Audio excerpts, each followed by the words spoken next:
बच्चों नमस्कार। बच्चों हम देखने वाले हैं कक्षा 7वीं सितंबर मास के असाइनमेंट गणित प्रश्न पत्र के हल। गणित असाइनमेंट की हल। तो चलिए शुरू करते हैं बच्चों। प्रश्न पहला, कक्षा 7वीं, गुणनफल ज्ञात कीजिए। पहला ऋण 8 गुणित 5 गुणित 4, दूसरा ऋण 42 गुणित 6 गुणित 3। तो चलिए पहला प्रश्न है ऋण 8 गुणित 5 गुणित 4। बहुत सिंपल है बच्चों। सबसे पहला काम आप क्या करेंगे, धनात्मक संख्या जो दी गई इनका गुणा कर दो जी आपस में। तो ऋण 8 गुणित हो जाएगा 5 के 4 से कर देंगे तो 5 चौक हो जाएगा बच्चों 20, और इस 20 का फिर कर देंगे ऋण 8 से। तो 20 अट्ठे होता है 160। चूंकि यहाँ पर ऋण लगा हुआ है, यहाँ पर ऋण चिन्ह लगेगा, तो ऋण 160 इसका आंसर हो जाएगा। इसके बाद देखेंगे हम दूसरा प्रश्न। दूसरा ऋण 42 गुणित 6 गुणित 3। तो ऋण 42 गुणित 6 गुणित 3 में सबसे पहला काम हम करेंगे बच्चों, 6 का 3 से गुणा। 6 तिया कितना होता है, 6 तिया 18 होता है। अब ऋण 42 में 18 का गुणा कर देंगे तो हमको मिल जाएगा 756। कितना मिल जाएगा बच्चों, 756 ऋण में, क्योंकि यहाँ पे ऋण दिया हुआ है। इस तरह से हमको इसका भी आंसर मिल गया। अब चलते हैं बच्चों प्रश्न दूसरा की ओर। भिन्नों को सरलतम रूप में लिखिए। पहला है 1/2 गुणित 6/7, दूसरा है 2/3 भागित 8/5। तो चलिए पहला प्रश्न देखते हैं, सरलतम रूप में लिखते हैं पहला प्रश्न को। 1/2 गुणित 6/7। अब यहाँ पर देखेंगे ऊपर नीचे कुछ विभाजित हो रहा है, तो कर देते हैं बच्चों। 2 एकम 2, 2 तिया 6 कट गया, अर्थात हमको मिल गया ऊपर में 3 नीचे में 7। तो 3/7 इसका आंसर हो जाएगा। बहुत सिंपल था। अब दूसरा देखते हैं। दूसरा दिया है 2/3 भागित 8/5। यहाँ पर देख रहे हैं बच्चों भाग है, तो भाग है तो हम इसको ऊपर नीचे काट नहीं सकते।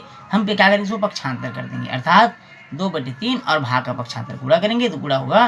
तो अगली परिमेय संख्या जो 8/5 है वो पलट जाएगी, अर्थात 5/8 हो जाएगा। अब ये कट जाएगा, 2 एकम 2, 2 चौक 8। अब ऊपर के नीचे कोई संख्या विभाजित नहीं हो रही है।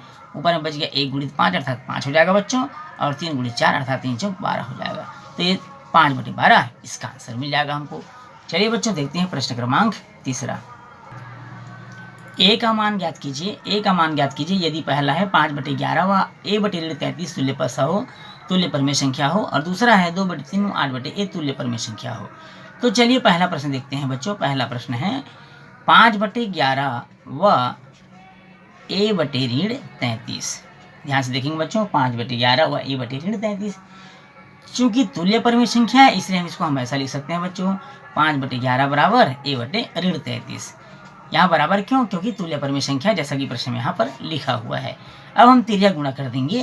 तिर्यक गुणा कैसे करेंगे बच्चों कि 5 गुणा 33 हो जाएगा और 11 गुणा a से हो जाएगा। या आप डायरेक्ट ऐसा भी कर सकते हैं, 11 एकम 11, 11 तिया 33, ऋण 3 बार में कट जाएगा बच्चों। a का गुणा 1 से करेंगे तो a प्राप्त होगा, और 5 गुणा 3 से करेंगे ऋण 3 से, तो 5 तिया हो जाएगा ऋण 15। तो इस तरह से हमने a का मान याद कर लिया, ऋण 15। अब इसी में दूसरा देखते हैं, और दूसरा हो जाएगा बच्चों 2/3 व 8/a तुल्य परिमेय संख्या है। तो 2/3 तुल्य है इसलिए हम यहाँ पर बराबर का चिन्ह लगा देंगे, 8/a।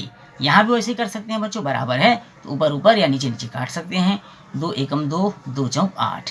अब यहाँ 1 है और यहाँ a, तो a का गुणा 1 से करेंगे तो हमको मिलेगा a, और 3 का गुणा 4 से करेंगे तो 3 चौक हो जाएगा 12। तो इस तरह से a का मान कितना प्राप्त हो गया हमको, 12।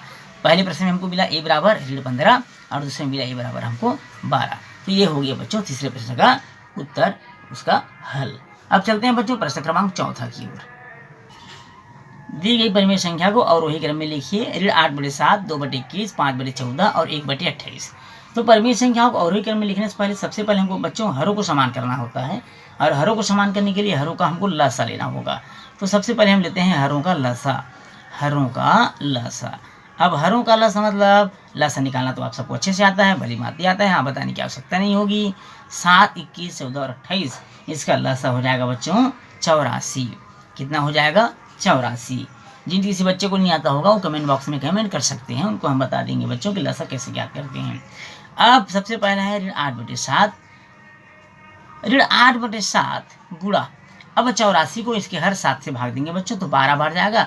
उस 12 का ऊपर नीचे हम गुणा कर देंगे, 12 8 96 हो जाएगा, और 12 7 84 हो जाएगा।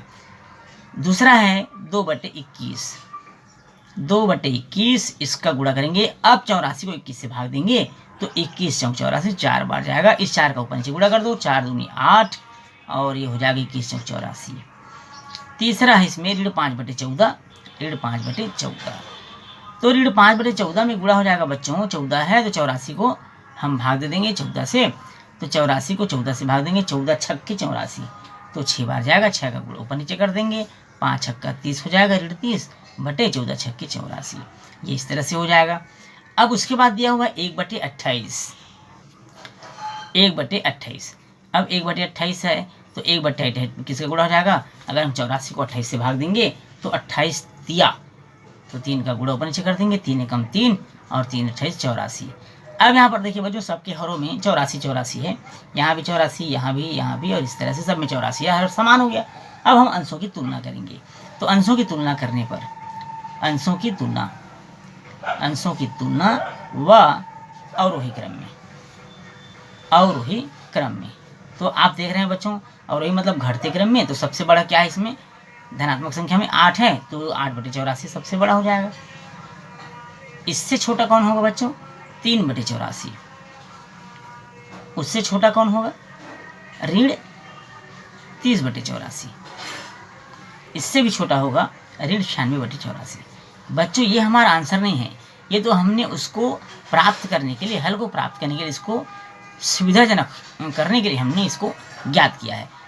आंसर हम इस प्रकार लिखेंगे, 8/84 किसका हल था, 2/21 का, 3/84 किसका हल था, 1/28 का, 30/84 था ऋण 5/14 का, 96/84 था ऋण 8/7 का। तो ये हमारा आंसर होगा बच्चों, इसी क्रम में आपको लिखना है और वही क्रम में लिखना है, और ये हमारा आंसर हो जाएगा। आइए देखते हैं अगला प्रश्न। प्रश्न है बच्चों 5वां, दिए गए त्रिभुज एबीसी में BC बराबर 5 सेंटीमीटर, कोण C बराबर 40 अंश एवं कोण B बराबर 50 अंश, तो बताइए कि क्या BC बराबर AC, क्या BC और AC बराबर होगा, आपको बताना है। तो इसका आंसर होगा बच्चों, दी गई आकृति में BC बराबर AC नहीं होगा। पहले का हल हो जाएगा, आंसर ए हो जाएगा हल, BC बराबर AC नहीं होगा। अब क्यों नहीं होगा, तो इसमें कारण भी बताइए, बोल रहा है क्यों नहीं होगा, तो इसमें आपको कारण लिखना है, क्योंकि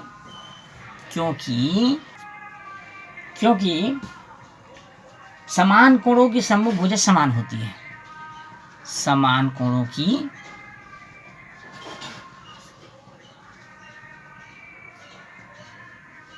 सम्मुख भुजा समान होती है,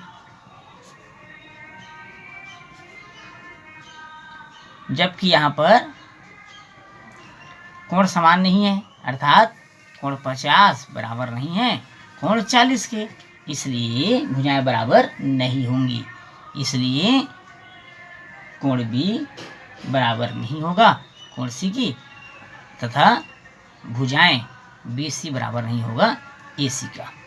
तो चलिए देखते हैं बच्चों इसी का दूसरा प्रश्न है, B नंबर का प्रश्न है। दूसरा में लिखा है AB और AC में कौन सी भुजा, AB और AC में कौन सी भुजा बड़ी है, तो निश्चित रूप से AB और AC में भुजा AC बड़ी होगी। अब भुजा AC क्यों बड़ी होगी बच्चों, भुजा AC बड़ी होगी, अब क्यों होगी आपको कारण भी बताना है, क्योंकि हमेशा ध्यान रखिएगा बच्चों, क्योंकि छोटे कोण की भुजा हमेशा बड़ी होती है, क्योंकि छोटे कोण की भुजा बड़ी होती है, छोटे कोण की भुजा बड़ी होती है, इस तरह से आपको लिखना है, और ये इस तरह से हमारा आंसर हो गया बच्चों। अब चलते हैं 5वां का दूसरे प्रश्न की ओर। प्रश्न 5वां का दूसरा है, समीकरण हल कीजिए, 2/5 x धन 10 बराबर 2x धन 3। यहाँ पर देख रहे हैं बच्चों 2 का गुणा x धन 10 से हो रहा है, जबकि इस 5 का गुणा 2x धन 3 से हो जाएगा। 3 का गुणा हो रहा है बच्चों, 5 का गुणा हो जाएगा 2x धन 3 से, तो 2 एकम 2x हो जाएगा, 2 दहम 20 हो जाएगा। इसी प्रकार 5 दूनी हो जाएगा 10x और 5 तिया हो जाएगा 15। अब हम 2x को उधर पक्षांतर कर देते हैं, 15 को इधर ले आते हैं, अर्थात ऐसा कर सकते हैं 2x ऋण 10x बराबर हो जाएगा 15 ऋण 20। 10x में 2 से घटाएंगे बच्चों तो हमको मिल जाएगा ऋण 8x बराबर 20 में 15 घटाएंगे तो ये हो जाएगा हमारा ऋण 5। दोनों तरफ ऋण है, ऋण कैंसिल हो गया, 8x बराबर हो जाएगा 5, x बराबर हो जाएगा 5/8। चूँकि विभाजित नहीं होगी तो यही हमारा x का मान हो जाएगा और आंसर भी हो जाएगा। तो इस तरह से बच्चों हमारा जो असाइनमेंट था सितंबर मास का कक्षा 7वीं गणित का यही समाप्त होता है।